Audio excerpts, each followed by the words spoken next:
नमस्कार, एनटिभी कोहलपुर समाचारमा स्वागत छ। म सदीक्षा शाह र सांकेतिक करमा हुनुहुन्छ दोबासे दिपा थापा। महिलाहरू आर्थिक उपार्जनको बाटो खोजिरहेका छन्। सधैँ चुलो चौकोमा सीमित बनाइएका महिलाहरू नेपाली समाजले असम्भव मानेका कार्यहरूमा समेत सहभागिता हुने क्रम बढ्दो रहेको छ। बेरोजगार व्यक्तिका लागि 3 पाङ्ग्रे अटो रिक्सा आम्दानीको स्रोत बनिरहेको छ। सवारी साधन नपुगेका दुर्गम क्षेत्रमा पनि यसको प्रयोगबाट स्वरोजगार बन्नेहरू धेरै रहेका छन्। आजको समाचारमा अटो रिक्सा चलाएर जीवन परिवर्तन गरेका व्यक्तिहरूको कथा प्रस्तुत गर्दैछौँ। त्यसबाहेक देश विदेश र खेलकुद सहित विविध प्रसङ्गहरू पनि हामीसँग रहेका छन्। तर सुरुमा प्रमुख समाचार। कर्णालीका दुर्गम क्षेत्रमा पनि यातायात साधनको रूपमा अटो रिक्साको प्रयोग बढ्दो। महिलाहरू पनि अटो चलाएर आर्थिक रूपमा सशक्त बन्दै। कर्णाली सरकारले प्रदेश काठ मन्त्रालय एकै ठाउँमा रहने गरी कर्णाली सिंहदरबार बनाउने। आगामी वर्षका लागि 15 करोड बजेट विनियोजन।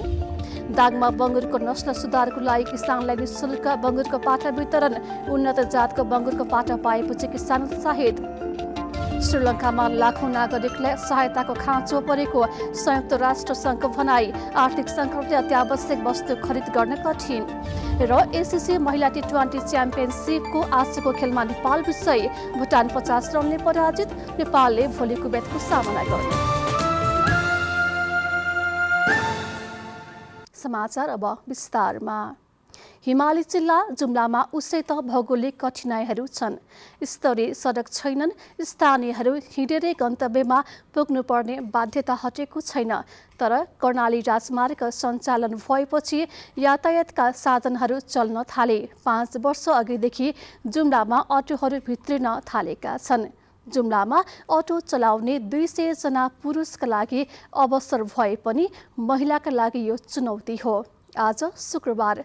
आजको न्युज ट्रेन्डमा त्यही चुनौतीलाई चिरेर प्रेरणाको स्रोत बन्नुभएकी कल्पना बुढाको कथा प्रस्तुत गर्दैछौँ।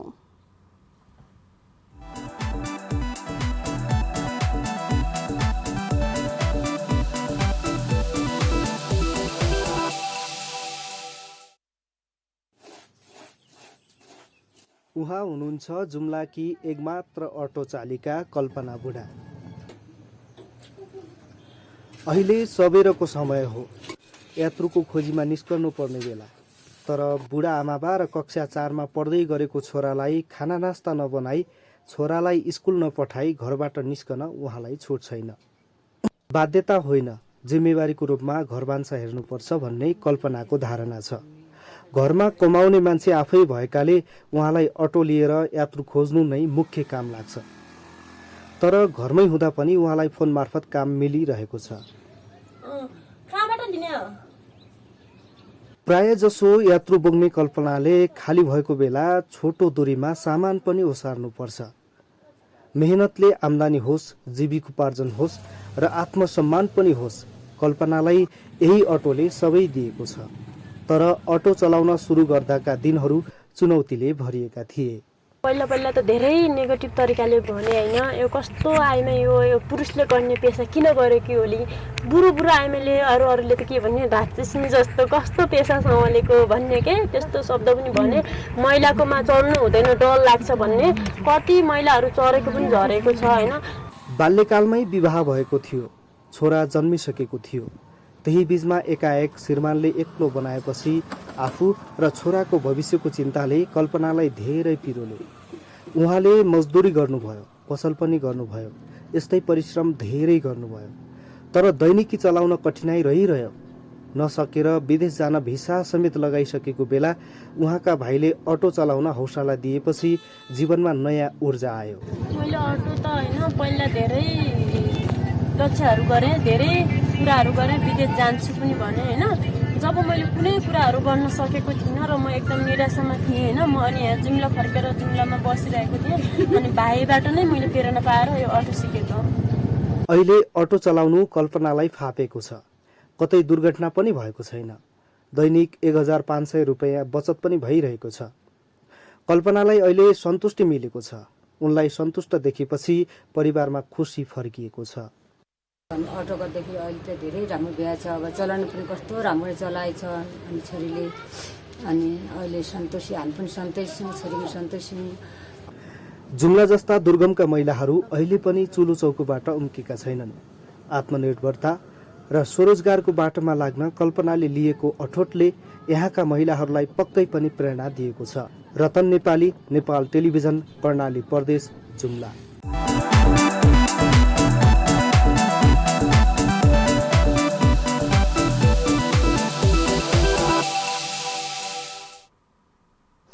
कर्णाली सरकारले प्रदेश काठ मन्त्रालय एकै ठाउँमा रहने गरी कर्णाली सिंहदरबार बनाउने भएको छ। प्रदेश सरकारले आन्तरिक मामिला तथा कानुन मन्त्रालयको दक्षिणमा पर्ने वीरेन्द्रनगर नगरपालिका 7 इतराम सुर्खेतको जमिनमा कर्णाली सिंहदरबार बनाउन लागेको हो। आर्थिक मामिला तथा योजना मन्त्रालयद्वारा बजेट तथा कार्यक्रमको विस्तृत जानकारी दिँदै प्रदेश सरकारका प्रवक्ता एवं योजना मन्त्री बिन्दमान विष्टले कर्णाली सिंहदरबार निर्माण को लागि आगामी आर्थिक वर्ष 2079-80 मा 15 करोड रुपैयाँ बजेट विनियोजन गरिएको जानकारी दिनुभएको छ। प्रवक्ता विष्टले एकीकृत प्रशासनिक सेवा प्रवाहको लागि प्रदेशका 8वटै मन्त्रालय एउटै हाताभित्र रहने संरचना निर्माण गर्न थालेको बताउनु भएको हो। कर्णाली सिंहदरबारको ढाँचामा संरचना निर्माण गर्दा प्रदेश सरकारका मन्त्रालय र अरू केही सरकारी कार्यालय पनि त्यसभित्र पर्न सक्ने जनाउँदै मन्त्री विष्टले त्यसको चारैतर्फ पर्खाल, त्यसभित्र मन्त्रालय सहित खुला मञ्च, सभाहाल निर्माण गरिने पनि बताउनु भएको छ। यसका लागि आगामी आर्थिक वर्षको पहिलो महिनामै काम थालने गरिने उहाँको भनाइरहेको छ। आर्थिक सचिव झक्क प्रसाद आचार्यले कर्णाली सिंहदरबारभित्र सभाहाल बनाउन 2 करोड, पर्खाल निर्माणमा 5 करोड र मन्त्रालय निर्माणको लागि 8 करोड रुपैयाँ छुट्याइएको जानकारी दिनुभयो। प्रधानमन्त्री शेरबहादुर देउवाले दत्तचित्त भएर जनताको काम गर्न नवनिर्वाचित जनप्रतिनिधिहरूलाई निर्देशन दिनुभएको छ। नेपाली कांग्रेसका नवनिर्वाचित जनप्रतिनिधिहरूको शुभकामना आदान प्रदान तथा बधाई कार्यक्रममा बोल्दै प्रधानमन्त्री शेरबहादुर देउवाले जनप्रतिनिधिहरूले जनताका चाहना अनुरूप काम गर्नुपर्ने भन्दै चुनावमा गरिएका प्रतिबद्धता पूरा गर्न सुझाव दिनुभएको छ। भ्रष्टाचारमा शून्य सहनशील प्रदर्शन गर्दै विकास निर्माणका हरेक काममा उत्कृष्ट हुन र सफल नतिजा देखाउन समेत उहाँको भनाइ रहेको छ। गठबन्धनका कारण अहिलेको सफलता हासिल भएको भन्दै आगामी चुनावमा पनि अहिलेको गठबन्धन निरन्तर रहने उहाँको भनाइ रहेको छ। सुदूरपश्चिम विश्वविद्यालयको दीक्षान्त समारोहका लागि प्रधानमन्त्री शेरबहादुर देउवा कञ्चनपुर पुग्नु भएको हो। रूपन्देहीमा भइरहेको अनियमित विद्युत कटौतीबारे बुटवल उपमहानगरपालिकाका नगर प्रमुख खिलराज पाण्डेले तत्काल समस्या समाधान गर्न विद्युत प्राधिकरणलाई निर्देशन दिनुभएको छ। नगर प्रमुख पाण्डेले विद्युत प्राधिकरण बुटवल वितरण केन्द्रका प्रमुख सुरेश कुमार महतो, इन्जिनियरहरू किरण खनाल र आनन्द सापकोटा सहितको टोलीसँग विद्युत कटौती, लो भोल्टेज र सडक क्षेत्रका पोल लगायतका समस्याका बारेमा छलफल गर्नुभएको थियो। अनियमित विद्युत कटौतीले सर्वसाधारणदेखि उद्योगी व्यवसायीलाई समेत मर्का परिरहेकाले छिट्टै नै समस्या समाधान निकाल्नु पर्ने पाण्डेको भनाइ रहेको छ। उहाँले बुटवल क्षेत्रमा सडक पेटी र फुटपाथमा रहेका बिजुलीका पोल हटाउन र व्यवस्थित गर्नका लागि पनि गम्भीरतापूर्वक चासो दिन आग्रह गर्नुभयो। गर्मीयाम बढेसँगै विद्युत अनियमितताको समस्या पनि बढिरहेको छ। यसबाट सर्वसाधारण मात्र नभई व्यापारी व्यवसाय लगायत उद्योग कल कारखानाको क्षेत्रमा पनि ठूलो असर पर्न जान्छ। विद्युत आपूर्तिलाई नियमित बनाउन कसले के गर्नु पर्ला भनेर आज हामीले बाँके नेपालगञ्जका केही नागरिकहरूको धारणा लिएका छौँ। हेरौँ आजको आवाजमा।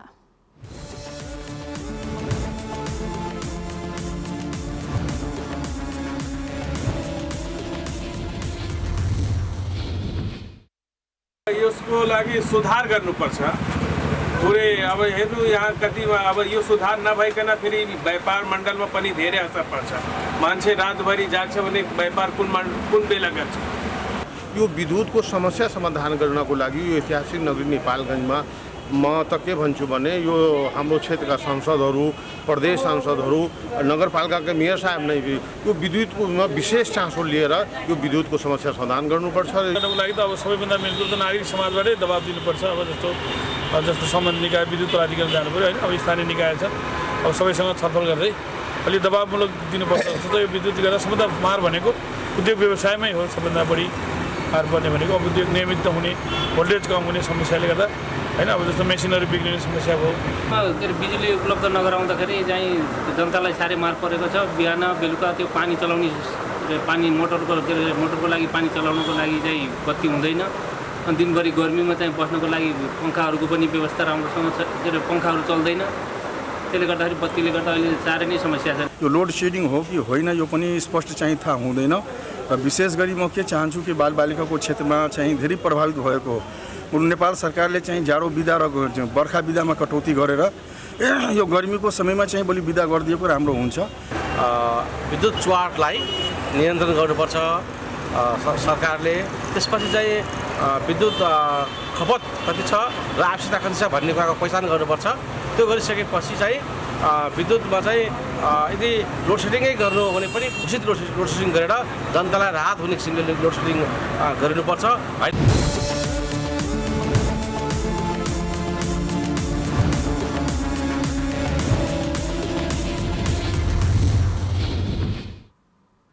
समाचारको क्रम जारी नै छ। अहिलेलाई एकैछिनको विश्राम।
विश्रामपछि समाचारमा पुनः स्वागत छ। अब बाँकी समाचार। डडेलधुराको हाटी गाउँमा पानीको सङ्कटले रोपाईमा समस्या भएपछि हाटीका स्थानीय समुदाय मिलेर रोपाईमा आलोपालो सुरु गरेका छन्। आलोपालो नहुँदा रोपाईमा पानीकै लागि झगडा हुने गरेका कारण हाटी गाउँमा रोपाईको लागि आलोपालो गर्न स्थानीय एकजुट भएका हुन्। दिनमा 2 वटासम्म रोपाईको लागि आलोपालो मिलाउने गरेका छन्।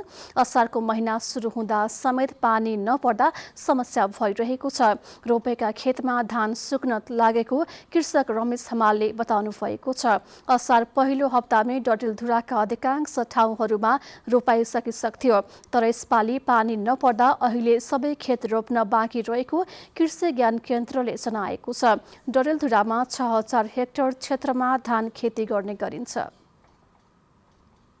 बर्दिया जिल्लाको बबई नदीमा 2071 सालमा आएको बाढीबाट घरबार विहीन भएकाहरूले 8 वर्षपछि घर पाउने भएका छन्। कारितास नेपाल र गुलरिया नगरपालिकाको सहकारीमा आवास निर्माण भएपछि बाढीबाट घरबार विहीन भएकाहरूले 8 वर्षपछि घर पाउने भएका हुन्। बाढी प्रभावितलाई कम लागतमा आवास निर्माण परियोजना मार्फत कारितास जर्मनीको 69 लाख र गुलरिया नगरपालिका 1 करोड 26 लाख र स्थानीयको 2,32,000 गरी 1 करोड 97 लाख लागतमा 42 वटा घर निर्माण गरिएको छ। गुलरिया नगरपालिका वडा नम्बर 4 रामपुर टापु गाउँमा 25 घर र कैलाश नगर गाउँमा 17 वटा घर निर्माण गरिएको छ। 2 वटा कोठा, एउटा किचन र एउटा बरन्डा रहेको प्रति घर निर्माणमा 4,21,000 लागत लागेको छ। गुलरिया नगरपालिकाका जनप्रतिनिधि जिल्ला अधिकारी कालिदास नेपालका कर्मचारी लगायत सञ्चारकर्मीहरूको आवास निर्माणको आज अनुगमन गर्नुभएको थियो। अनुगमन लगत्तै उक्त निमित्त घरहरू बाढी पीडितहरूलाई हस्तान्तरण गरिने गुलरिया नगरपालिकाका नगर प्रमुख मुक्तिनाथ यादवले बताउनुभयो। व्यावसायिक तरकारी खेती गर्दै आएका बाजुराका किसानले तरकारी बिक्री नभएपछि मर्कामा परेका छन्। जिल्लाभित्रकै किसानले बाजुरेली माटोमा उत्पादन गरेको तरकारी बिक्री नभएपछि मर्कामा परेका हुन्। जिल्ला बाहिरबाट तरकारी आयात भएपछि यहाँका किसानको तरकारीले उचित बजार पाउन नसकेको हो। बाजुराको बढीमालिका नगरपालिका 4 रिर्लाका कृषक हर्कनाथले आफ्नो बारीमा फलाएको तरकारी बजारमा बिक्री नभएपछि बारीमै गाड्न बाध्य भएको बताउनु भएको छ। श्रीनाथ बहुद्देशीय तरकारी फर्म दर्ता गरेर व्यावसायिक तरकारी गरिरहेका नाथले 2 वर्षदेखि 30 रोपनी जग्गा भाडामा लिएर तरकारी खेती गरिरहनु भएको छ। बाजुराका व्यवसाय कृषकका लागि लगानी गरेको भए पनि बजार नपाउँदा उत्पादन गरेको तरकारी पनि बिक्री गर्न समस्या भएको र आगामी दिनमा यहाँको तरकारी बिक्री गर्न र जिल्ला बाहिर समेत निर्यात गर्न विभिन्न ठाउँमा पहल गरिरहेको कृषि ज्ञान केन्द्र बाजुराका निमित्त प्रमुख हरिप्रसाद पनेरुले बताउनुभयो। दाङमा बङ्गुरको नस्ल सुधारको लागि किसानलाई निःशुल्क रूपमा बङ्गुरको पाठा वितरण गर्न थालिएको छ। व्यावसायिक रूपमा बङ्गुर पालन गर्दै आएका किसानले उन्नत जातको बङ्गुरको पाठा पाएपछि उत्साहित भएका छन्। बङ्गुर उत्पादन बढाउन नस्ल सुधार गर्नुपर्ने देखिएपछि दाङमा स्थानीय सरकारले वीर बङ्गुरको पाठा वितरण गर्न थालेको छ। किसानले वीर बङ्गुर किन्न नसक्ने अवस्था भएपछि स्थानीय सरकारले अनुदानमा बङ्गुरको पाठा निःशुल्क प्रदान गरेको हो। बङ्गुरको पाठा प्राप्त गरेपछि किसान उत्साहित भएका छन्। वीर बङ्गुरका कारण उत्पादन वृद्धि हुने आशा गरिएको बङ्गुर पालक किसान गोपाल छन्त्यालले बताउनुभयो। निःशुल्क वितरण कार्यक्रम राखिदिनु भयो, यसमा निकै खुसी पनि छौँ। अनि यो अब यसबाट चाहिँ लगभग कर्सङ चाहिँ निकाल्न सकिन्छ कि भन्ने आशा लिएको छ। लभी नगरपालिकाले नगरभित्रका 17 युवा किसानलाई बङ्गुरको पाठा निःशुल्क उपलब्ध गराएको छ। चालु आर्थिक वर्षको वार्षिक स्वीकृति कार्यक्रम अन्तर्गत किसानलाई 1,40,000 को बजेटबाट बङ्गुरको पाठा उपलब्ध गराइएको पशु सेवा शाखाका प्रमुख शिवराज न्युपानेले बताउनुभयो। त्यसले गर्दा चाहिँ नेपालमा जो मासु आयात हुन्छ त्यसलाई अवश्य घटाउनेछ। बङ्गुर पालन व्यवसायतर्फ किसानको आकर्षण बढ्दै गएको छ। बङ्गुर पालन व्यवसायमा युवा किसानको आकर्षण बढेको र किसानले भोग्दै आएका समस्याहरू समाधान गर्ने योजना नगरपालिकाले बनाएको जनाइएको छ। बङ्गुर पालन व्यवसायबाट आत्मनिर्भरताको बाटोमा अघि बढ्न लभी नगरपालिकाका उपप्रमुख लक्ष्मी योगीले सुझाव दिनुभयो। बङ्गुर पालनबाट फाइदा लिएर तपाईँहरू उदाहरणीय काम गर्न सफल हुनुहोस्। आफ्नो ओडामा आफ्नो टोलमा उदाहरणीय बन्नुहोस् र व्यावसायिक रूपमा धेरै पैसा र नाम कमाउनुहोस् भन्ने चाहन्छु। किसानको जीविकोपार्जन बढाउन कृषि र पशुपालनको क्षेत्रमा लगानी बढाउनु पर्ने देखिन्छ। दशरथ घिमिरे, नेपाल टेलिभिजन, लुम्बिनी प्रदेश, दाङ। लुम्बिनी प्रदेशका मुख्यमन्त्री कुलप्रसाद केसीले नेपालमै उत्पादित चिया खाने प्रतिबद्धता जनाउनु भएको छ। राष्ट्रिय चिया तथा कफी विकास बोर्डले नेपाली चियाको आन्तरिक बजार प्रवर्धन गर्ने उद्देश्यले बुटवलमा पहिलो पटक चियाको राष्ट्रिय प्रदर्शनी तथा टी टेस्टिङ कार्यक्रम सम्बोधन गर्दै नेपाली चिया खाने प्रतिबद्धता जनाउनु भएको हो।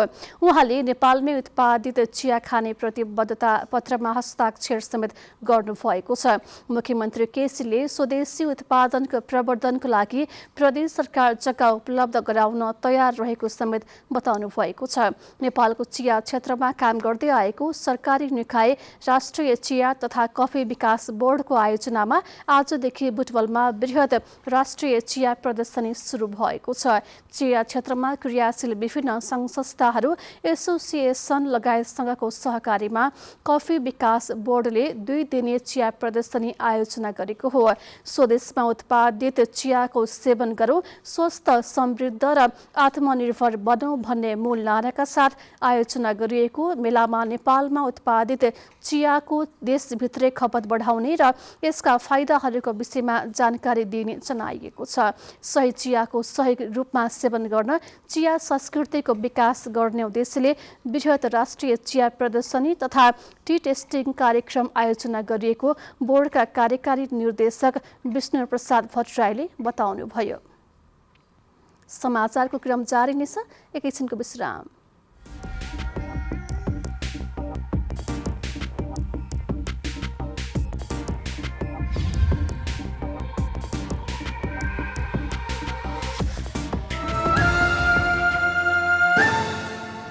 तपाईँ एनटिभी कोहलपुर हेर्दै हुनुहुन्छ। अब बाँकी समाचार। देशभर पछिल्लो 24 घण्टामा थप 34 जनामा कोरोना भाइरस संक्रमण पुष्टि भएको छ भने यस अवधिमा कसैको पनि मृत्यु भएको छैन। स्वास्थ्य मन्त्रालयका अनुसार 2234 जनाको PCR परीक्षणमा 24 जना र 1376 जनाको एन्टिजेन परीक्षणमा 10 जना गरी जम्मा 34 जनामा संक्रमण पुष्टि भएको हो। पछिल्लो 24 घण्टामा कोरोनाबाट 15 जना निको भएका छन् भने हाल देशभर 104 जना सक्रिय संक्रमित रहेका छन्। अब अन्तर्राष्ट्रिय समाचार।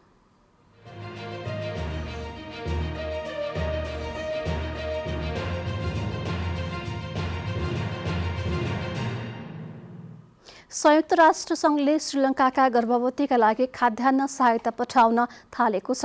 राष्ट्र संघका अनुसार श्रीलङ्काका 5 मध्ये 4 जनाले खर्च धान्नको लागि खाना खान नै छोड्न थालेका छन्।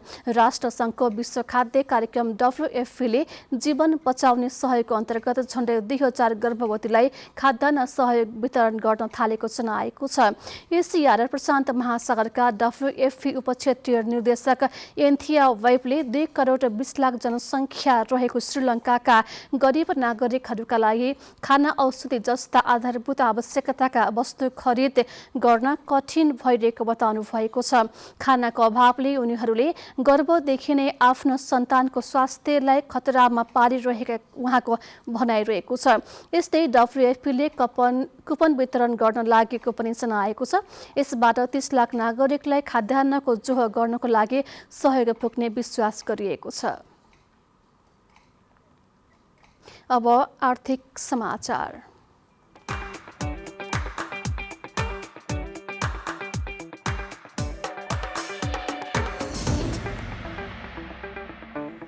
सुनको मूल्य आज फेरि 500 रुपियाँले बढेको छ। आज सुनको मूल्य तोलामा 97,800 रुपियाँ पुगेको नेपाल सुनचाँदी व्यवसाय महासंघले जनाएको छ।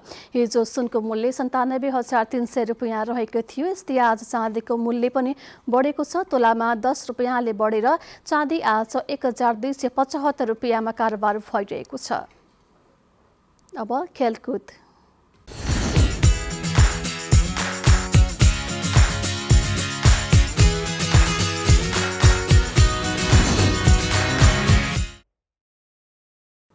नेपालले एसिसी महिला टी20 च्याम्पियनसिपमा विजय सुरुवात गरेको छ। मलेसियामा आज भएको खेलमा भुटानले 50 रनले हराउँदै नेपालले सुखद सुरुवात गरेको हो। UST UKM ओभलमा नेपालले दिएको 95 रनको लक्ष्य पछ्याएको भुटानले 17 ओभर 5 बलमा अल आउट हुँदै 44 रन मात्र बनाउन सक्यो। त्यसअघि टस जितेर पहिले ब्याटिङ गरेको नेपालले 20 ओभरमा 9 विकेट गुमाएर 94 रन बनाएको थियो। च्याम्पियनसिप अन्तर्गत नेपालले अब कुवेतसँग भोलि खेल्ने भएको छ। यस्तै नेपालले सोमबार बहराइन र अन्तिम खेलमा मंगलबार हङकङसँग खेल्नेछ। च्याम्पियनसिपमा 10 टोलीको सहभागिता रहेको छ। सहभागी टोलीलाई 2 समूहमा विभाजन गरिएको छ। च्याम्पियनसिपमा नेपाल समूह बीमा रहेको छ। नेपालको समूहमा हङकङ, कुवेत, भुटान र बहराइन रहेका छन्। यस्तै समूह एमा मलेसिया, UAE, ओमान, कतार र सिङ्गापुर रहेका छन्। अब मौसम।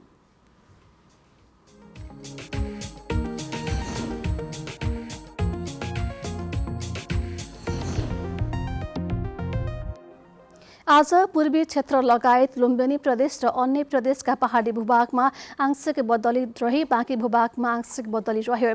यस्तै आज राति पनि पूर्वी क्षेत्रमा र लुम्बिनी प्रदेशका केही र बाँकी प्रदेशका पहाडी भूभागमा मेघ गर्जन र चट्याङसहित मध्यम वर्षाको सम्भावना छ। अब मौसम सम्बन्धी थप विवरण।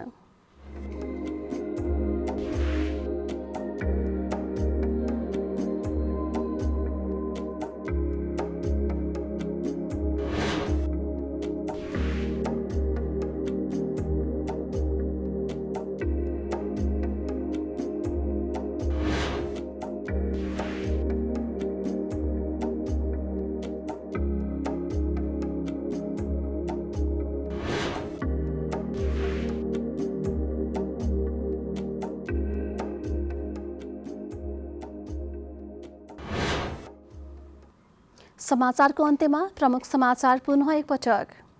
कर्णालीका दुर्गम क्षेत्रमा पनि यातायात साधनको रूपमा अटो रिक्साको प्रयोग बढ्दो, महिलाहरू पनि अटो चलाएर आर्थिक रूपमा सशक्त बन्दै। कर्णाली सरकारले प्रदेश काठ मन्त्रालय एकै ठाउँमा रहने गरी कर्णाली सिंहदरबार बनाउने, आगामी वर्षका लागि 15 करोड बजेट विनियोजन। दाङमा बङ्गुरको नस्ल सुधारको लागि किसानलाई निःशुल्क बङ्गुरको पाठा वितरण, उन्नत जातको बङ्गुरको पाठा पाएपछि किसान उत्साहित। श्रीलङ्कामा लाखौं नागरिकलाई सहायताको खाँचो परेको संयुक्त राष्ट्र सङ्घको भनाई, आर्थिक सङ्कटले अत्यावश्यक वस्तु खरिद गर्न कठिन। र एसिसी महिला टी20 च्याम्पियनसिपको आजको खेलमा नेपाल विजयी, भुटान 50 रनले पराजित, नेपालले भोलि कुवेतको सामना गर्ने। हवस् त अहिलेलाई समाचारको सिलसिला यति नै, बिदा दिनुहोस्, नमस्कार।